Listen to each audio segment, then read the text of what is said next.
বাংলাদেশে হিন্দু খুন, নির্যাতন, এপার বাংলায় প্রতিবাদ, বিক্ষোভ। শুক্রবার কলকাতায় মিছিল করেন শুভেন্দু অধিকারী। বাংলাদেশের ডেপুটি হাই কমিশনারের সঙ্গে দেখা করেন। বিরোধী দলনেতার হুঙ্কার, ওপারে হিন্দুদের ওপর নির্যাতন হলে এপারের হিন্দুরা বসে দেখবে না। 2 কোটি হিন্দু আছে, তারা মার খাবে, পুড়িয়ে দেবেন যুবক ছেলেগুলোকে, তাদেরকে পুড়িয়ে মারবেন। আর এপারের 100 কোটি হিন্দু বসে বসে দেখবে, এই জিনিস হতে পারে না। আমাদের আগামী কর্মসূচি আমরা কমার্স বাণিজ্য ডিপার্টমেন্টের সামনে ধর্ণা দেব, যাতে 1 কেজি পেঁয়াজ ভারতবর্ষ থেকে বাংলাদেশে না যায়।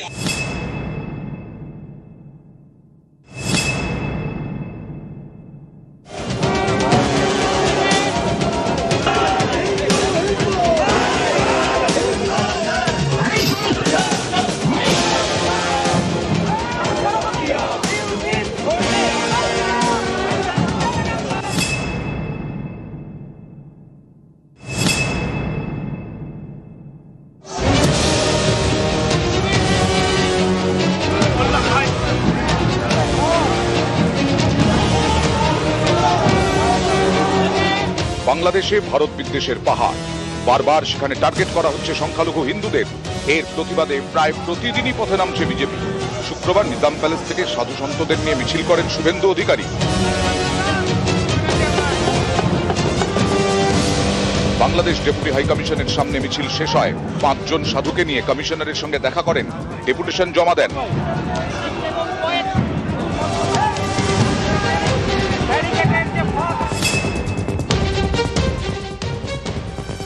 আমরা ডেপুটি হাই কমিশনারকে বলেছিলাম, আজকে যদি মিট করবেন ভালো, না মিট করলে 10,000 লোক নিয়ে এসে বসবো।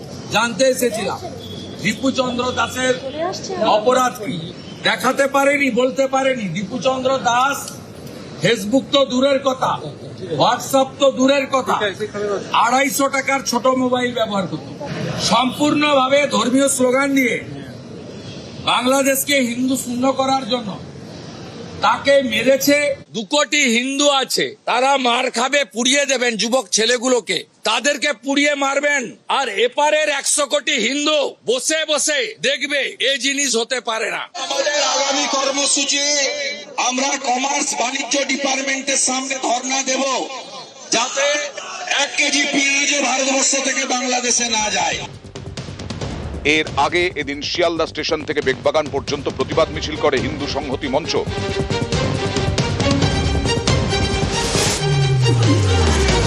বাঁকুড়াতেও পথে নামে বিজেপি। বন্দা বাজার থেকে মিছিল শুরু হয়, শেষ হয় চৌমাথায়।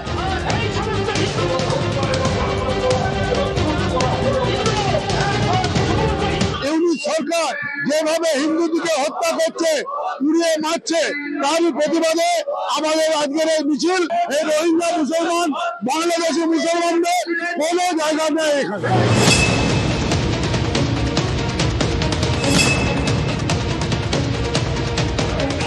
শিলিগুড়ি শহরের পাকুড়তলা থেকে মিছিল করে বঙ্গীয় হিন্দু মহামঞ্চ। মিছিল শেষ হয় পানি ট্যাঙ্কি মোড়ে। এখানে রয়েছে বাংলাদেশের সোনালী ব্যাংকের অফিস। এই অফিসের সামনে বিক্ষোভ দেখানো হয়। বিক্ষোভকারীদের দাবি, বাংলাদেশের এই ব্যাংক বন্ধ করতে হবে। সেখানে সংখ্যালঘুদের উপর আক্রমণ, অত্যাচার চলছে। যেভাবে আমাদের ভাই দীপু দাসকে হত্যা করা হলো, তারপরেও বাংলাদেশ একটা মাত্র কথা বলছে না। আমরা বাংলাদেশকে হুঁশিয়ারি দিতে চাই, যদি আমাদের ওই দিককার, ওই পারের হিন্দুরা সুরক্ষিত না থাকে, তাহলে ভারতবর্ষেও বাংলাদেশিরা কিন্তু সুরক্ষিত থাকবে না। আমাদের সমস্ত সরকারের কাছে আবেদন, বাংলাদেশের সাথে সব রকম সম্পর্ক বিচ্ছিন্ন করুন। শাটার নামবে, এদিক দিয়ে নামুক বা ওদিক দিয়ে নামবে, শাটার নামবে। নিউজ 18 বাংলা।